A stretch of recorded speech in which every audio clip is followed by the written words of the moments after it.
Y como pueden ver, vamos a hacer algo un poco diferente el día de hoy para ustedes. Vamos a predicar juntos, Ana y yo. Va a estar muy bueno. Ahorita quito los libros. Pero si ya traen para apuntar o lo que sea, saquen sus Biblias, su libreto, lo que sea, su teléfono, para apuntar, para que Dios te hable hoy. Es más, vamos a orar ya para empezar este tiempo. Padre, gracias porque tú eres bueno, tú eres fiel y tú tienes algo muy especial que quieres sembrar en el corazón de cada persona aquí hoy, los que también están en línea. Padre, te pedimos en el nombre de Jesús que a partir de este momento que tú quites toda distracción, cualquier preocupación, cualquier pensamiento que no viene de ti, y que tú nos des oídos y corazones abiertos para escucharte a ti, para recibir de ti lo que tú tienes para nosotros hoy. Y que tú siembres esa semilla de fe en cada uno de nosotros, que crezca y produzca mucho fruto para tu gloria. En el nombre de Jesús. Amén. Gracias, Antonio. Gracias, Uriel, también por la ayuda. Y Ana, pues tú puedes comenzar. Pues lo que vamos a hablar hoy es, perdónenos que estamos sentados, pero es que Jeremy está alto, entonces si no nos vemos como muy disparejos. Se nota que estoy chaparrita, que soy oaxaqueña, orgullosamente oaxaqueña. Vamos a hablar un poquito de Ezequiel. Yo sé que hemos estado hablando de las promesas de Dios, hemos estado hablando de reconstruir las murallas como Nehemías, pero hoy quiero tomar un versículo que ha estado en el corazón de nosotros, ha estado en el corazón de los pastores, de mis papás, ha estado este versículo. Y vamos a estudiar un texto de la Biblia que nos enseña acerca del poder y de la autoridad para confesar y proclamar la palabra de Dios. Y quiero que vayas al libro de Ezequiel 37 del 1 al 10. Ahora, ¿quién era Ezequiel? Si tú vienes por primera vez dices, pero ¿quién era este hombre? Ezequiel era un profeta. Ahora, profeta, lo que significa ser profeta es que él escuchaba de parte de Dios y lo hablaba a las personas. Es algo que tú y yo deberíamos hacer con la gente que está a nuestro alrededor. Deberíamos prestar nuestros oídos al Señor y poder escuchar su voz y hablar a la gente que está a nuestro alrededor. Pero el problema aquí con Ezequiel es que en el tiempo que Ezequiel vivió era un tiempo muy complicado. La gente no temía a Dios, no creían en Dios. Entonces Ezequiel está luchando. Israel es todo un show. Israel han sido desterrados por varios sitios y ahí está Ezequiel en medio de todo esto. Un día Ezequiel estaba orando y buscando a Dios, como tú y yo deberíamos hacerlo, y Dios le muestra la realidad. Y entonces le da una visión y le enseña una lección y dice esto. Ezequiel 37, 1 en adelante, y todos los versículos saldrán en la pantalla por si tú no sabes rápido buscar. Y dice así: la mano del Señor vino sobre mí. Yo no sé cuántas veces te has sentido literalmente en un desierto y decimos, ¿dónde está Dios? Y miramos a lo lejos y decimos, no lo veo, no veo por dónde va a llegar Dios. Y nos damos cuenta que Él no vendrá, sino vendrá de una forma celestial. Y Él viene y pone su mano sobre nosotros. Y muchas veces vamos a ver a nuestro alrededor desierto. Estamos viendo, a lo mejor estás atravesando por este momento que ves dolor, ves soledad, ves silencio. Y dices, Señor, ¿cómo vas a venir? No te veo. ¿Cómo vas a sacarme de aquí? Pero sabes que el día menos esperado, la mano del Señor, de donde no te imaginas, hace y llega sobre estas circunstancias. Y aquí Ezequiel, cuando está teniendo esta visión, está en una nación extranjera, una nación extraña. Han sido llevados cautivos a Israel, lo han destrozado. Jerusalén está quemada. El templo que era tan importante para ellos ha sido destruido y es una confusión total. Y en medio de todo esto, Ezequiel dice que la mano del Señor encuentra a Ezequiel en medio de esa circunstancia. Hoy quiero decirte que Dios te ha traído a este lugar para recordarte que su diestra, que su mano sigue teniendo poder y autoridad, sigue sosteniendo tu vida, sigue sosteniendo el universo, sigue sosteniendo, dice que no se cansará, no se dormirá el que guarda tu alma. Y dice que la mano de Dios vino sobre Ezequiel y dice, sigue adelante, y su espíritu me llevó y me colocó en medio de un valle que estaba lleno de huesos. Me hizo pasearme entre ellos y pude observar que había muchísimos huesos en el valle, huesos que estaban completamente secos, y me dijo: hijo de hombre, ¿podrán revivir estos huesos? Y yo le contesté: Señor omnipotente. Mira lo que contesta Ezequiel: Señor omnipotente, tú lo sabes. Y sigue adelante. Entonces me dijo: profetiza sobre estos huesos y dile: huesos secos, escuchen la palabra del Señor. Y dice: así dice el Señor omnipotente a estos huesos: yo les daré aliento de vida y ustedes volverán a vivir. Y empieza a mencionar: y les pondré tendones y haré que les salga carne y los cubriré de piel y les daré aliento de vida y así revivirán. Y entonces sabrán que yo soy el Señor. Y tal como el Señor me lo había mandado, dice Ezequiel, profeticé. Y mientras profetizaba, se escuchó un ruido que sacudió la tierra y los huesos comenzaron a unirse entre sí.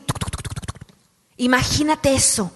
Empezaron a unirse. Y dice: yo me fijé y vi que en ellos aparecían tendones y les salía carne y se recubrían de piel. Pero mira esto: pero no tenían vida. Y entonces el Señor me dijo: profetiza, hijo de hombre, conjura al aliento de vida y dile: esto ordena el Señor omnipotente, ven de los cuatro vientos y dale vida a estos huesos secos para que revivan. Dice: yo profeticé, dice Ezequiel, tal como el Señor me lo había ordenado. Y me encanta esto, dice: y el aliento de vida entró en ellos. Y entonces los huesos revivieron y se pusieron de pie, y era un ejército numeroso. Esta historia me encanta porque se puede percibir de dos maneras. Los que somos cristianos decimos: qué bonito, qué poder de Dios, qué bárbaro, esto es el poder de Dios. Y los que vienen por primera vez dicen: ¿cómo están hablando de huesos, de tendones, de carne? Qué raros son. Y en todo esto hay que entender que la Biblia no solo es un libro con tinta sobre papel o una aplicación en tu teléfono. En sí la Biblia es la palabra viva de Dios, es espíritu. Y cuando tú lees la Biblia sin conocer el espíritu, es una locura, como dicen, es bien raro. Y vemos historias como estas, como que ¿qué onda con esto? Pero cuando, y no tiene sentido, pero cuando el Espíritu Santo viene sobre ti y te da entendimiento, esa misma historia que acabas de leer, de repente algo cambia en tu mente, en tu manera de interpretarla, porque Dios mismo te está ayudando. Y luego esa palabra que lees cobra vida en ti, como dicen Hebreos. Y esta es una de esas historias, porque el Espíritu Santo te ayuda a ver promesas de vida en medio de historias que nada tienen que ver contigo. Lo voy a comprobar. ¿Alguno de ustedes alguna vez ha estado parado en un valle lleno de huesos secos? ¿Alguien? Dos aquí. Los demás no tienen ni idea. Nada más películas de horror que han visto algo así. Pero para saber por qué Ezequiel estaba pasando por esto. Necesitamos entender el contexto, así que te lo voy a poner un poquito de lo que estaba pasando. Israel está ubicado en el Medio Oriente, justo a un lado del mar Mediterráneo, y estaba rodeado en ese momento por pueblos sanguinarios. Y unos de esos pueblos eran los asirios y otro eran los caldeos o los babilonios. Y el pueblo que los había conquistado al norte de Israel eran los asirios, y los que invadieron y conquistaron Judea y Jerusalén fueron los babilonios. Y estas naciones eran, como digo, era gente sanguinaria. No andaban jugando o así nada más. Iban en serio. Y cuando ellos conquistaban a una nación, lo que hacían era agarrar a todos los soldados enemigos, en este caso a los israelitas, y les arrancaban la piel estando vivos. De ahí los empalaban en estacas, pero tomaban cuidado de no afectar los órganos vitales, porque no querían matarlos rápidamente, querían que sufrieran. Entonces ahí los empalaban y dejaban que murieran lentamente en agonía. Y pasaban horas y días a veces, hasta que, como estaba todo expuesto, hasta que llegaban las bacterias para empezar a matar esos órganos vitales. Y era algo horrorífico ver cómo dejaban a todas sus víctimas en esto. Los asirios hacían eso y todavía más. Porque cuando ellos agarraban a sus víctimas, les arrancaban los miembros, se separaban del cuerpo, los brazos, las piernas, las orejas, y los esparcían por pedazos, literalmente, por todo el campo, por todo lugar. Era gente sádica. Qué bonito, ¿no? Ay, yo esperaba escuchar todo esto llegando a la iglesia hoy.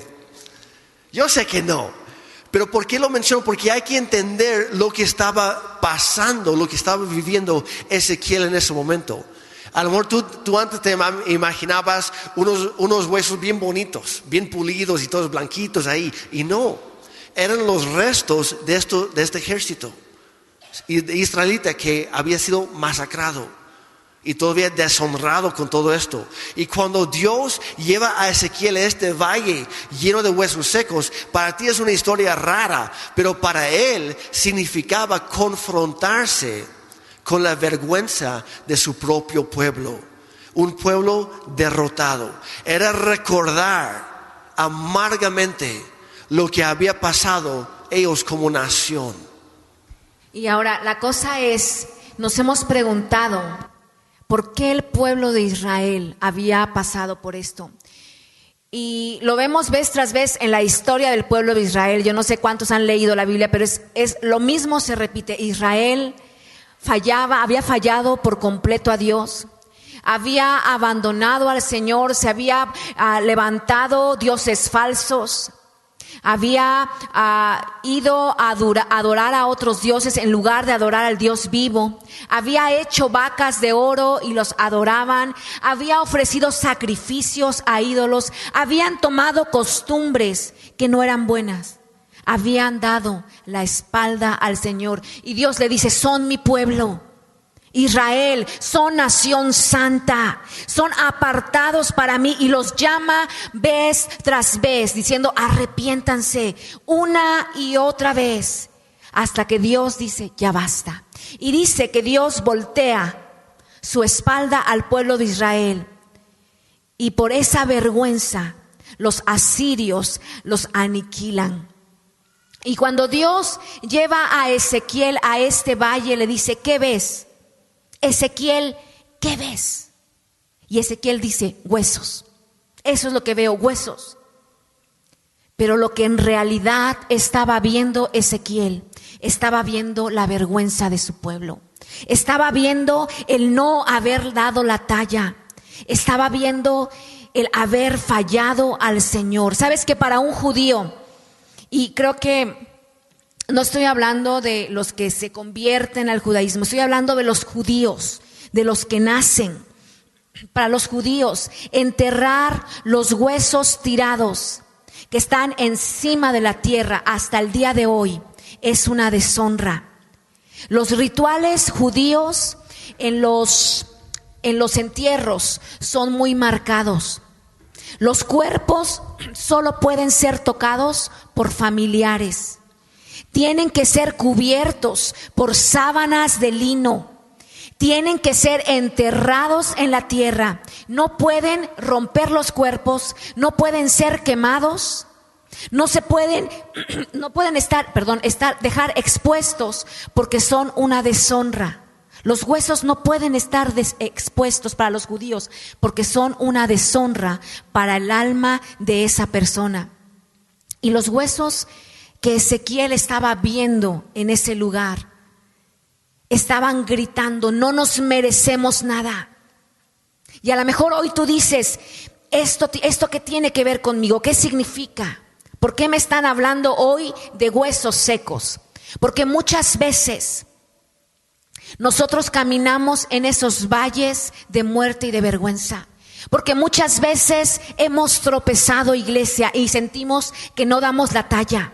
Porque muchas veces venimos aquí y estamos levantando nuestras manos y de repente, ¡pum!, viene un pensamiento y se convierte, y te bajas las manos y se convierte en un hueso que no es digno de nada. Y después estamos luchando con nuestro carácter. No puedes controlar tu carácter y le hablas mal a tu esposo y le hablas mal a tu esposa y contestas mal a tus amigos. Y luego vienen secretos. Esos secretos que los hemos guardado bajo llave. Y Dios dice: hey, no guardes secreto. Vive como un hijo de luz. Pero dices: pero Señor, no doy la talla. Y empezamos a tirar esos huesos. Y el problema es que no solamente son 3 huesos. Y no solamente son cosas que hemos guardado secretas. Que no solamente son nuestros secretos, sino guardamos secretos de los demás. Y de repente vienen enfermedades y nos sentimos en ese lugar, en el lugar que está lleno de huesos. Dices: ¿por qué me pasó esto? Siento que estoy en ese valle de huesos. De cosas a lo mejor que te están recordando que tú no eres suficiente. A lo mejor esos recuerdos que tú tienes de tu papá que dijo: tú no eres suficiente. A lo mejor esa persona que te traicionó en un matrimonio y te dijo: tú no eres suficiente. O de repente estás luchando con esta frustración, con esas caídas que has tenido, con esas fallas, con nuestros miedos, con los pecados. ¿Y sabes lo que te dice el mundo? El mundo te dice: tápalos, escóndelos, que nadie se entere, que nadie lo sepa. Ponte filtros. Y ahorita que estamos en la temporada de filtros, ¿a cuántos les gusta? Yo puedo decir, los filtros son una bendición para las mujeres cuando no te has maquillado. Y sacan estás en las redes sociales y sale la bloguera y dice: me acabo de levantar. Y dices: wow. Y no te das cuenta que la señora no se levanta así, nadie se levanta así. Pero hay filtros y estamos en la temporada de ponernos filtros. Yo no sé, es un chiste, pero yo no sé, cuando hubo una ocasión y se hizo un meme de todo esto, de una chica que había desaparecido en la Ciudad de México y la andaban buscando y no la encontraban. Y cuando la encontraron, no parecía la que andaban buscando, por eso nadie la encontraba. Porque a veces somos tan dados a ponernos filtros. Nos podemos poner ojos azules, ojos verdes, nariz respingada, nada de la bichetomía. No, te la hacen luego así, la cara restirada, todo.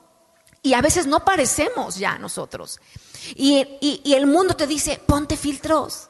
Es más, finge ser tan famoso que tienes millones de views, chavos. Que finge que tienes millones. Que no necesitas a nadie. Sonríe todo el tiempo. ¿Cómo estás? Muy bien, gracias a Dios. Y por dentro te estás muriendo. O emborráchate. ¿Sabes qué? Sal con tus amigos, emborráchatela, pásatela bien, sal de fiesta.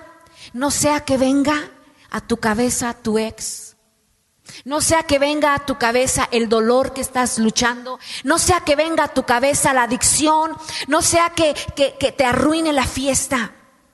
Y sabes que eso es lo que dice el mundo. Estamos caminando hoy sobre arenas movedizas, toda una vida llena de huesos secos. Y hoy te puedo decir, y esto no tiene nada que ver con las personas que ya somos adultos, que ya pasamos en el cuarto piso. Tiene que ver con adolescentes, con jóvenes que están luchando con tanta ansiedad. ¿Tú sabías que la mayor epidemia en este tiempo para nuestros jóvenes se llama suicidio? Y no estoy hablando, es que los que están allá afuera porque son unos pecadores. Estoy hablando en la iglesia. Muchas veces creemos como padres que por traerlos y sentarlos ya todo cambia. Y yo decía el viernes, nosotros papás los tenemos una hora y media, pero quien instruye a los niños eres tú. Dice que el primer libro que tú tienes que enseñarle a tus hijos es la Biblia, pero el segundo libro más leído en la vida de tus hijos será tu vida y mi vida. Y hoy los jóvenes están luchando, estamos viviendo una sociedad que está luchando con traumas, está luchando con ansiedad, está luchando con repudio personal. Olvídate de que se pongan a criticar. Los jóvenes hoy en día están luchando al verse al espejo y decir, es que no me quiero, es que no me gusto. Y no saben qué hacer con esto. Y luego, cuando solamente hablamos de Cristo como religión, porque lo que tú y yo hacemos hoy no se llama religión, tenemos una relación real con Dios, pero la religión lo que hace es decir, vamos a ver qué tienes que pagar. ¿Viste pornografía? No mereces estar en la iglesia, ni te acerques, ni te acerques. No, tú andas muy mal, ni te acerques, no vengas. Y la religión pone más presión. Y hoy tienes a la humanidad diciendo, ¿qué hago? Dime qué hago. No puedo ir con Dios porque me condena. No puedo ir al mundo porque no se arregla nada. No puedo ir con la gente que tengo cercana porque algunos me han causado esto que estoy pasando, o a lo mejor yo les he causado daño. Y estás en medio de todo esto y Dios le pregunta a Ezequiel, ¿crees que puedo cambiar esto? ¿Crees, Ezequiel, que puedo revivirlo? ¿Crees que de una adicción yo voy a sacar un testimonio? ¿Crees que de esa falta de autoestima yo la puedo utilizar el día de mañana para dar identidad a adolescentes? ¿Crees que de esa crisis financiera que tú estás atravesando el día de hoy puedo enseñarte una historia de la fidelidad de Dios? ¿Crees que puedo? Y Dios nos está preguntando eso. Y en todo esto entonces, ¿qué respondemos nosotros? A lo mejor a lo fácil, muy rápidamente, sí Dios, sí, claro que sí. Pero muy adentro, ¿qué está pasando? Si fuéramos a ser sinceros por un momento, ¿cómo estamos? ¿Realmente podemos responder con fe?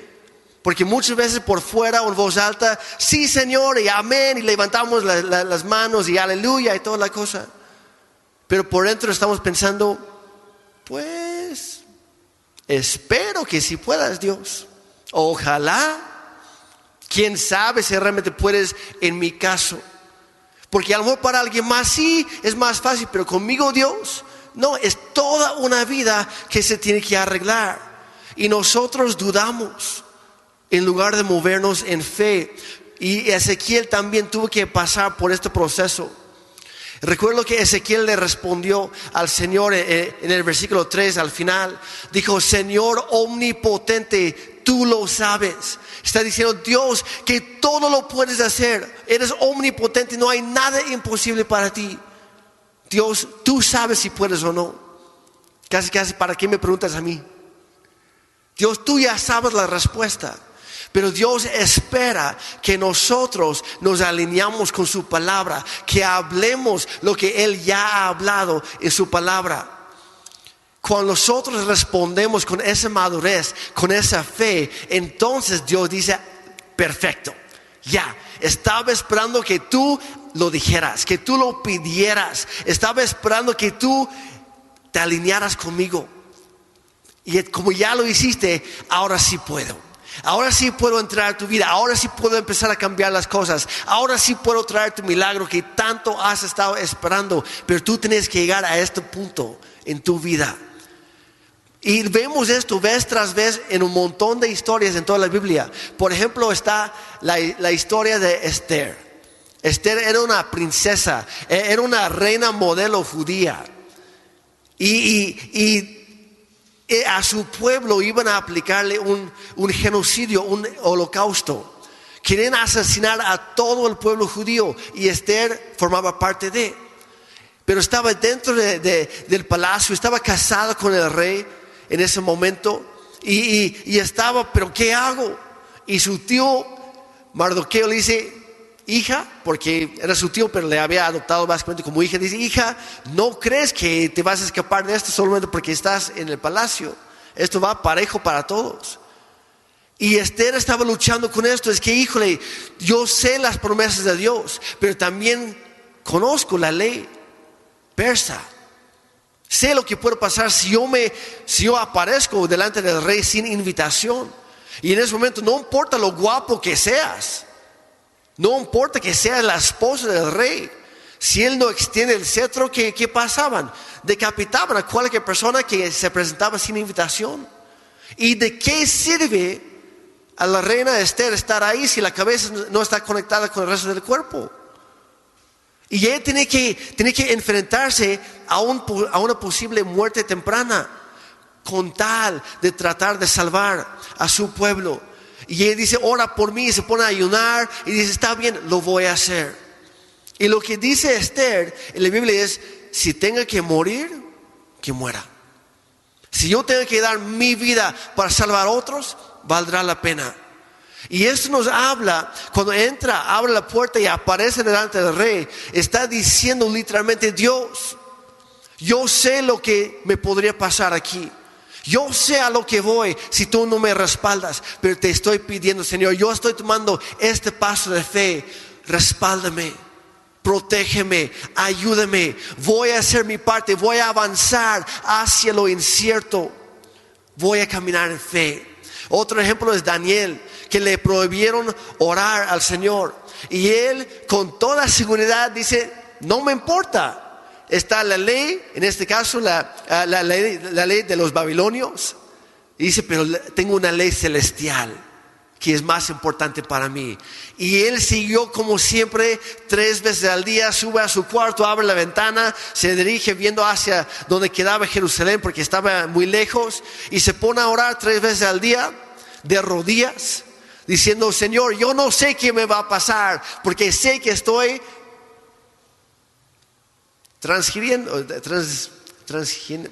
estoy cometiendo un delito. Gracias por su paciencia. Luego, y ustedes ya saben lo que quise decir.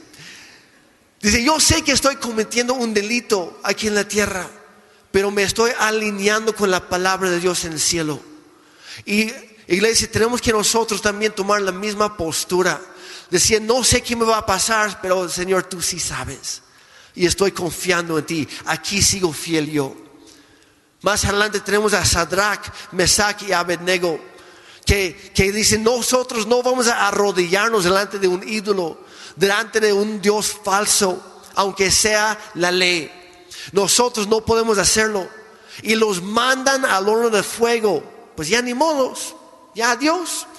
Eran ya gobernantes, pero ni modos.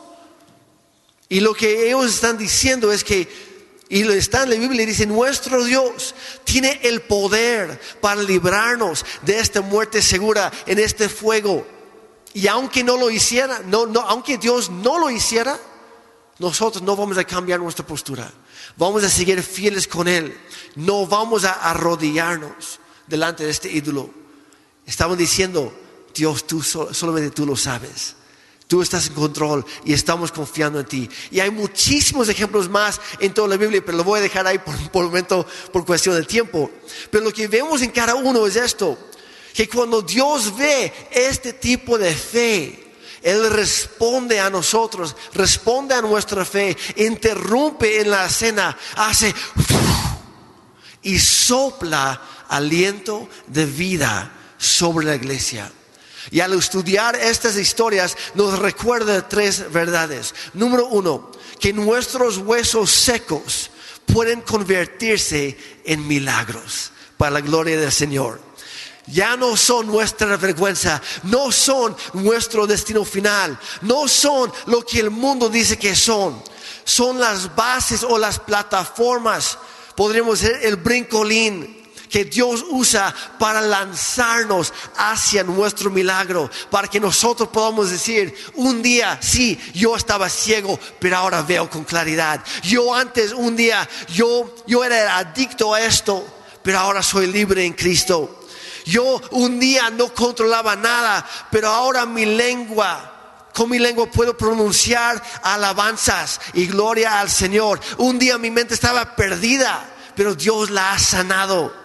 Un día yo no estaba ni cerca, yo ni sabía cómo pedir ayuda, yo estaba perdido por completo, pero hoy levanto mi voz para buscar ayuda y me acerco al trono de gracia que nunca me va a fallar. Tus huesos secos, iglesia, y todos tenemos huesos secos en la vida, pero tus huesos secos, iglesia, son lo que el Señor usará para traer milagros a tu vida. Número 2, el orden de los factores altera el producto. Y Dios dice que Dios lleva a Ezequiel en medio de los huesos secos. Y donde él estaba viendo la vergüenza de Israel, donde él estaba viendo cómo habían fallado, cómo habían caído, cómo habían sido infieles y cómo Dios los esparció por toda la tierra y los dejó abandonados en Babilonia. Pero entonces Dios le dice a Ezequiel: habla mi palabra. Pero Ezequiel pensó, yo creo en ese momento: ¿cómo me dices que hable? Son huesos. El problema es que los judíos no pueden recitar la Torá durante el tiempo de la muerte. Cuando Dios le está diciendo a Ezequiel: habla, Ezequiel se saca de onda, porque los judíos no pueden hasta el día de hoy recitar la Torá en el tiempo de muerte. Durante el duelo solo pueden recitar salmos que están dedicados a ese momento que están pasando. Ellos no pueden traer esa práctica religiosa donde está un muerto, porque es impuro. Y aún así Dios le dice: en medio de todos estos huesos impuros, secos, muertos sin esperanza, habla. Profetiza lo que te voy a decir. Y Dios viene a tu vida y viene a mi vida y te muestra todo lo que hay a tu alrededor y te dice: empieza a proclamar quién eres en mí. Pero Señor, ¿cómo me dices que empiece a proclamar si yo estoy luchando? Y Dios te dice: empieza a proclamar lo que yo voy a hacer en tu casa. Pero Señor, ¿cómo voy a decir si mi casa es un desastre? Y Dios te dice: empieza a proclamar. Pero Señor, si el tumor está creciendo, si me acaban de dar este diagnóstico médico, y el Señor te dice: empieza a proclamar. Señor, si yo me miro en el espejo y no me reconozco, no sé quién soy. Y Dios te dice: empieza hablando. Dios dice: cuando estés en ese valle del silencio, en ese valle de los huesos secos, profetiza la palabra del Señor. Antes de ver algún movimiento, antes de ver algún milagro, antes de ver alguna respuesta, tienes que empezar a hablar la palabra de Dios.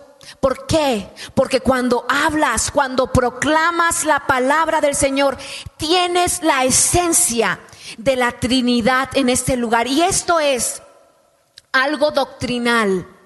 La sana doctrina, iglesia, no son liturgias, no es venir. La sana doctrina es enseñanza y esto es doctrina.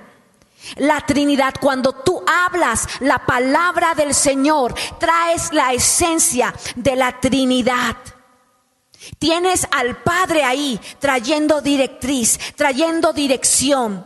Tienes la palabra. El verbo, ¿quién es el verbo? En Juan 1 dice que en el principio ya existía el verbo y el verbo estaba con Dios. ¿Y quién era el verbo?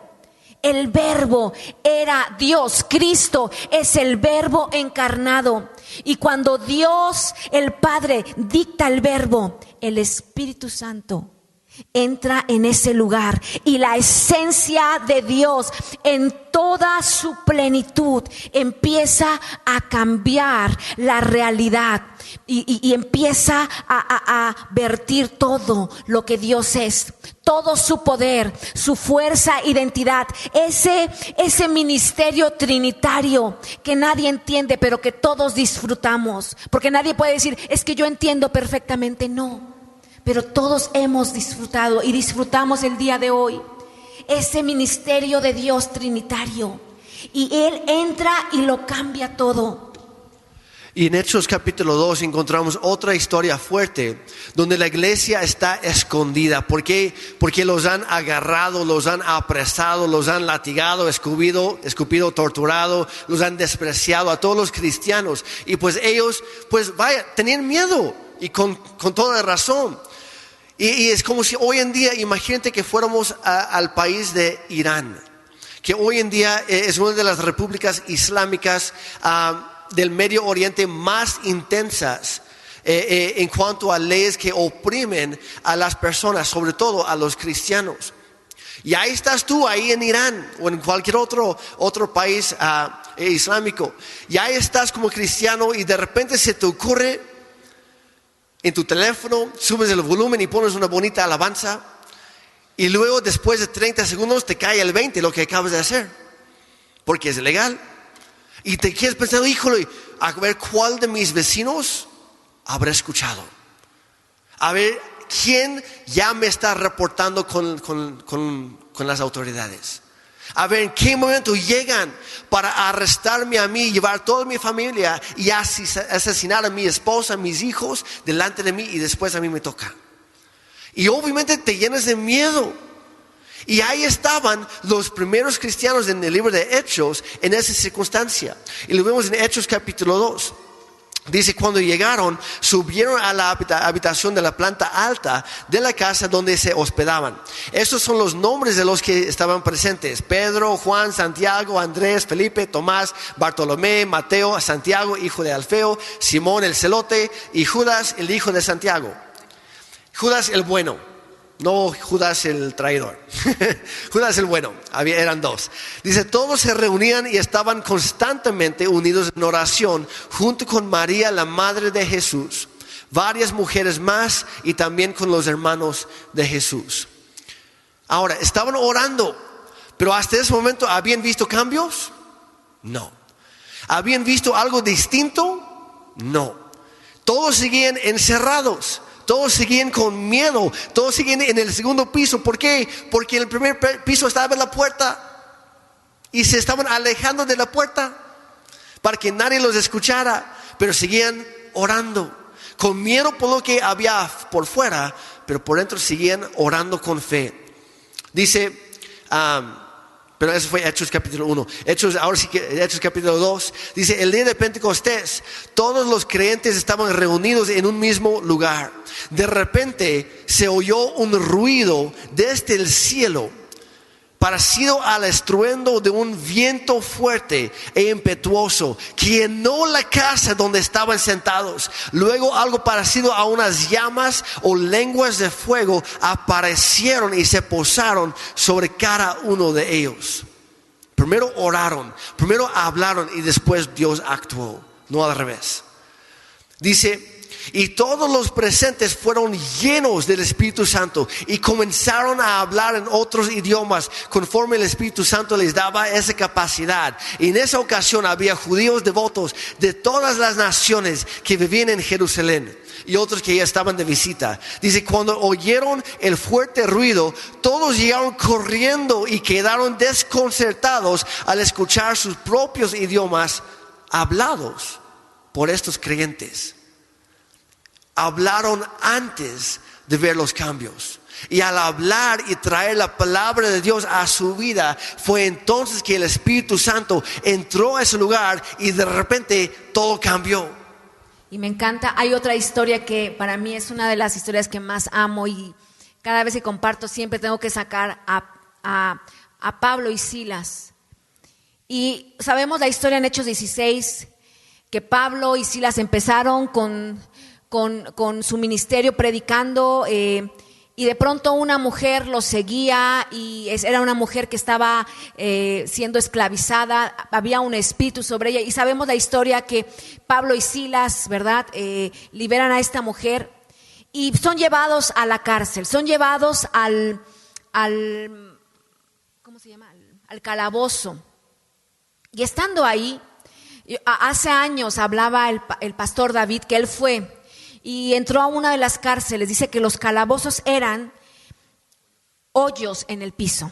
O sea, estando en la plataforma, hacían un hoyo y ahí los metían.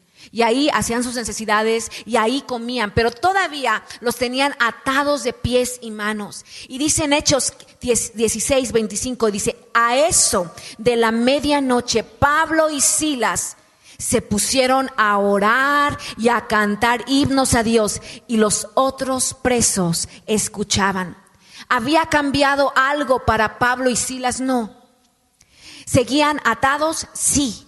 ¿Seguían en la oscuridad? Sí. ¿Por qué hicieron esto?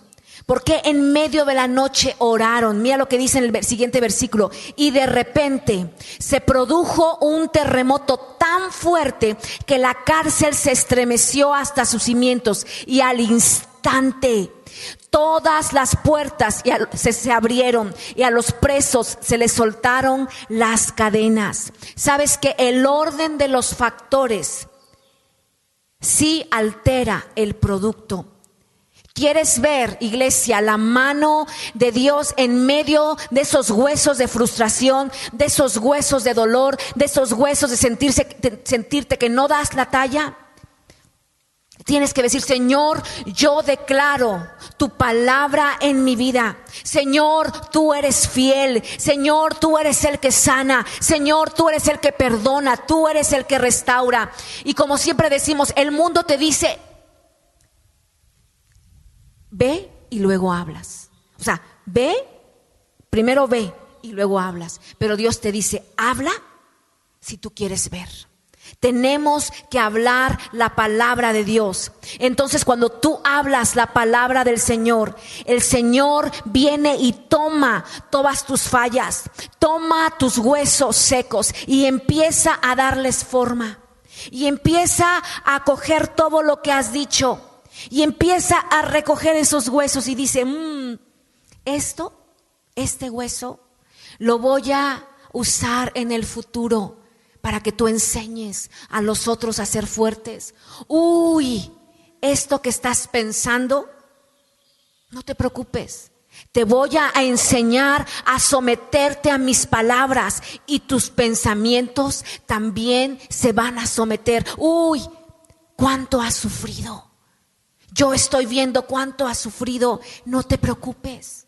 Yo soy tu consolador y yo sanaré todas tus heridas. Y empieza a agarrar cada uno de esos huesos secos y les empieza a dar forma.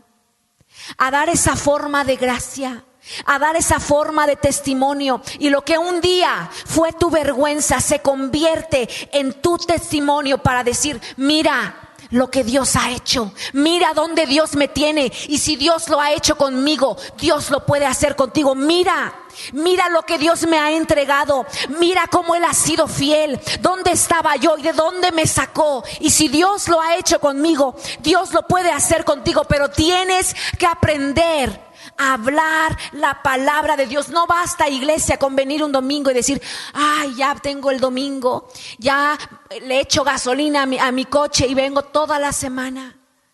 No basta, como decíamos de la historia de Nehemías, con levantar el templo si no levantas las murallas. Porque vez tras vez tú puedes llegar lleno de la presencia de Dios, pero si tú no levantas las murallas y no estás cuidando, van a venir los problemas, van a venir las cosas que te han sacado, los pensamientos.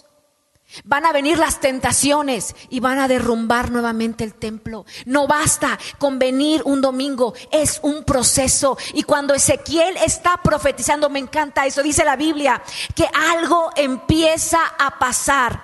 Empezó, dice, que a temblar el suelo. ¿Por qué? Porque el Espíritu llegó de los 4 vientos. Y dice Ezequiel que cuando él empezó a sentir esto, Ezequiel no se cayó. Él siguió profetizando y mientras él hablaba, los huesos empezaron a cobrar, empezaron a hacer ruido. Y a veces decimos, es que yo ya vine, ya fui enfrente, ya oraron los pastores, yo estoy bien. Y dejamos las cosas ahí, en el primer movimiento. Y decimos, wow, es que está temblando, es que soy de veras, qué unción me cargo, qué poderoso, qué poder. No, hay que seguir, es un proceso, hay que ser constantes, hay que persistir. No nos cansemos, iglesia, de interceder, no nos quedemos callados al primer milagro, es que esto ya pasó, hasta ahí me quedo. Porque Dios tiene milagros guardados para tu vida desde antes de la fundación del mundo, pero hay que ser constantes. No te quedes con lo primero que recibiste y dices, ya, me voy. Persiste. Y ahí quiero que vayas a Lucas 18 y te voy a leer esta versión porque me encanta y es entendible. Y mira esto, un día Jesús enseñó a los apóstoles a seguir orando y a nunca detenerse o perder la esperanza. Compartió con ellos esta ilustración. En cierto pueblo había un juez, un hombre de corazón duro e impío que no temía las opiniones de los demás. Y en el mismo pueblo había una viuda pobre que seguía suplicándole, hazme justicia y protégeme de mi opresor. Él ignoró sus súplicas durante bastante tiempo, pero ella siguió pidiendo y eventualmente se dijo a sí mismo, el juez, esta viuda, ay, me sigue molestando, exigiendo sus derechos y estoy cansado, ya me hartó de escucharla.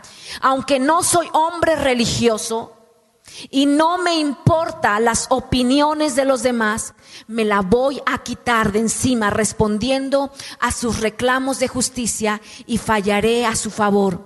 Y entonces me dejará en paz. Y Jesús continuó, ¿escuchaste lo que dijo el juez impío? Que él respondería su persistente petición. Dice, ¿no saben que Dios, el juez verdadero, el verdadero juez, hará justicia a todos sus escogidos que claman a él día y noche?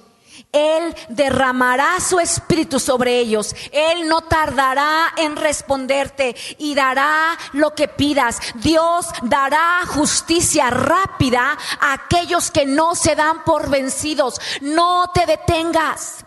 Así que ora siempre, espera siempre de la misma manera que la viuda.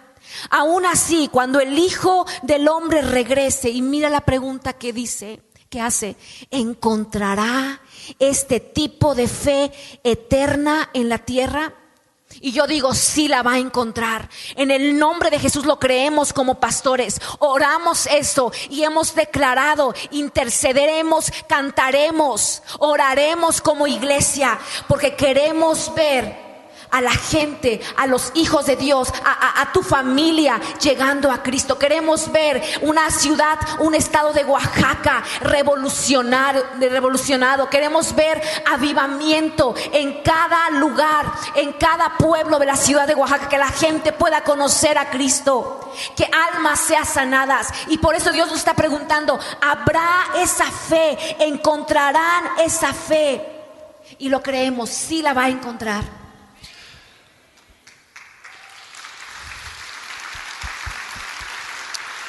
Y la tercera cosa que vemos aquí, ya para ir terminando, es que tus batallas perdidas pueden convertirse en victorias.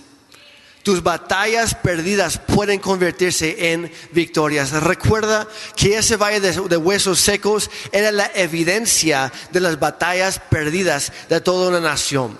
De intentar y fallar. De nunca poder.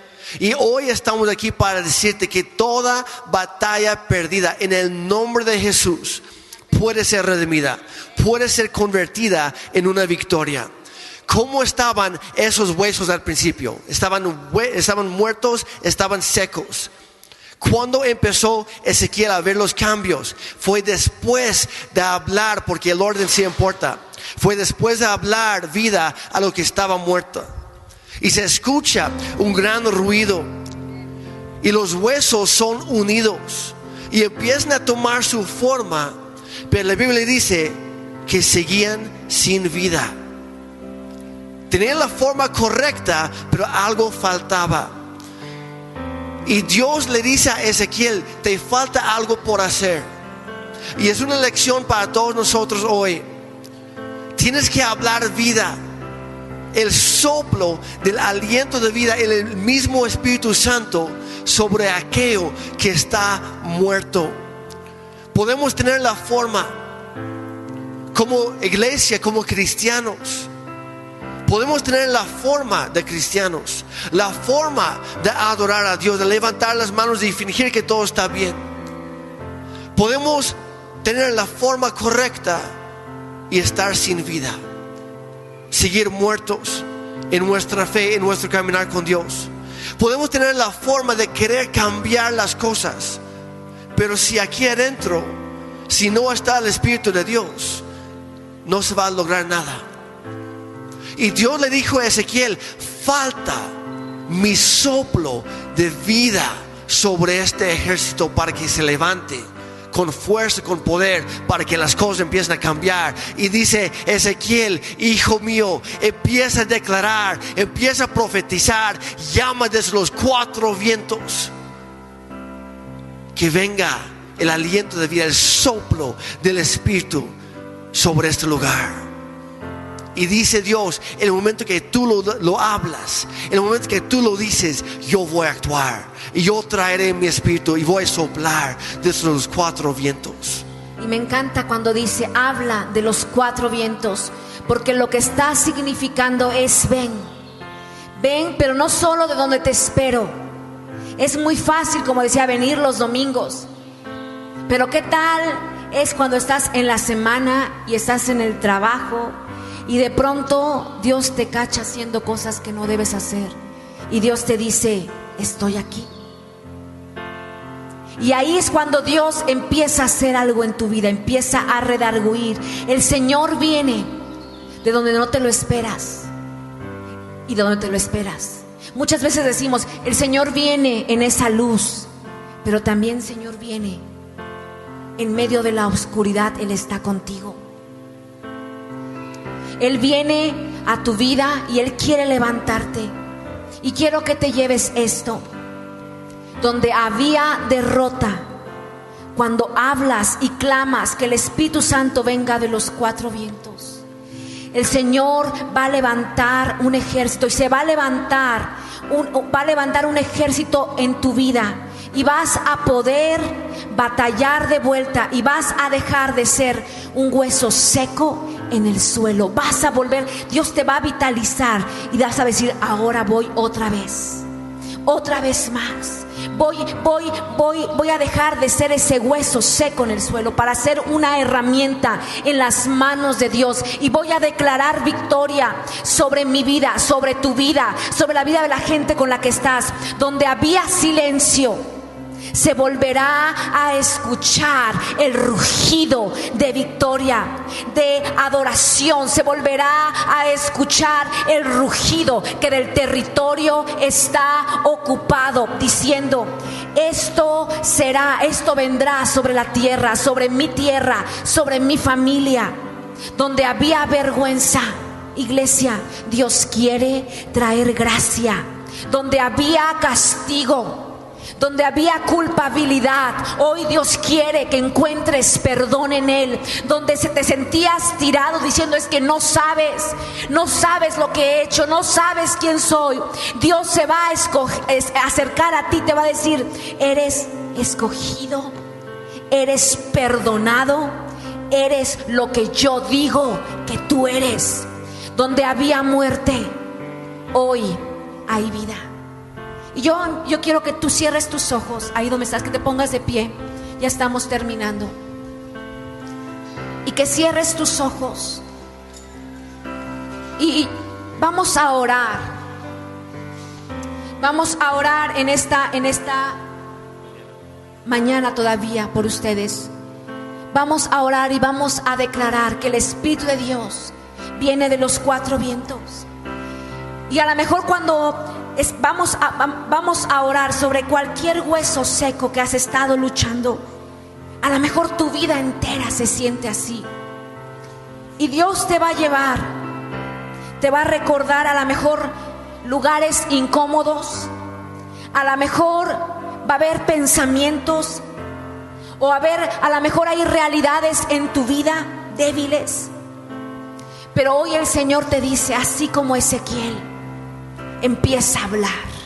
Y esta es una oración que yo no puedo hacer por ti, pero vamos a ayudar a que todo mundo, vamos a hacer el cuerpo de Cristo y vamos a orar sobre esos huesos secos. Y yo te invito a que cierres tus ojos y empieza a decirle: Señor, tú sabes las cosas por las que yo estoy pasando.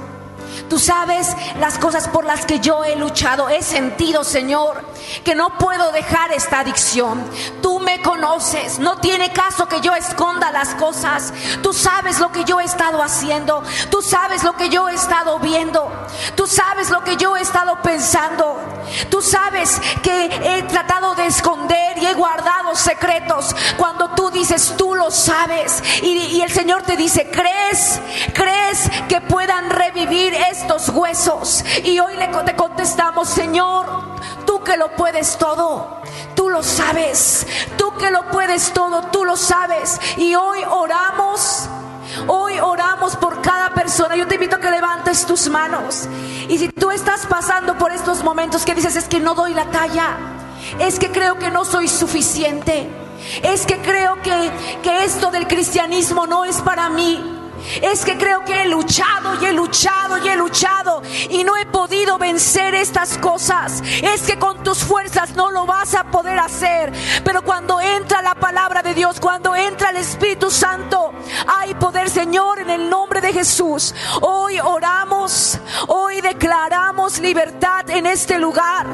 Hoy, Señor, como decías a Ezequiel, habla vida, empieza a profetizar, empieza a declarar. Señor, te damos gracias por lo que tú vas a hacer. Padre, si hay huesos secos, si hay cosas que han estado obstruyendo tu mover, Padre, hoy las dejamos a ti. Y Señor, trae aliento de vida sobre esos huesos secos. Y hoy profetizamos libertad en este lugar. Hoy profetizamos restauración. Hoy profetizamos sanidad. Espíritu Santo, ven de los cuatro vientos y sopla, y sopla, y sopla sobre esta iglesia. Sopla aliento de vida, sopla sobre esta iglesia, sopla sobre esta iglesia, en el nombre de Jesús. Sopla aliento de vida. Ven, Espíritu Santo, ven, ven, ven, ven, ven, ven, ven, ven. Sopla, sopla aliento de vida.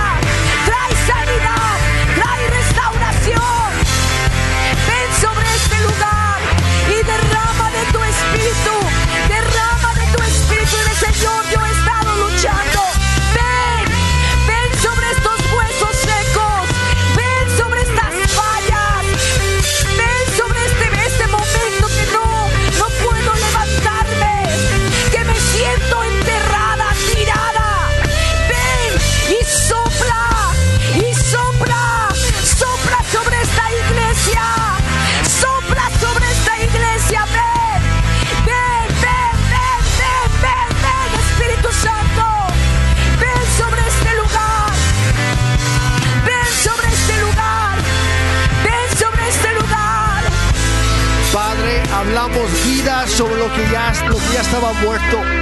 Hablamos esperanza donde ya se había perdido. Hablamos victoria donde antes había derrota.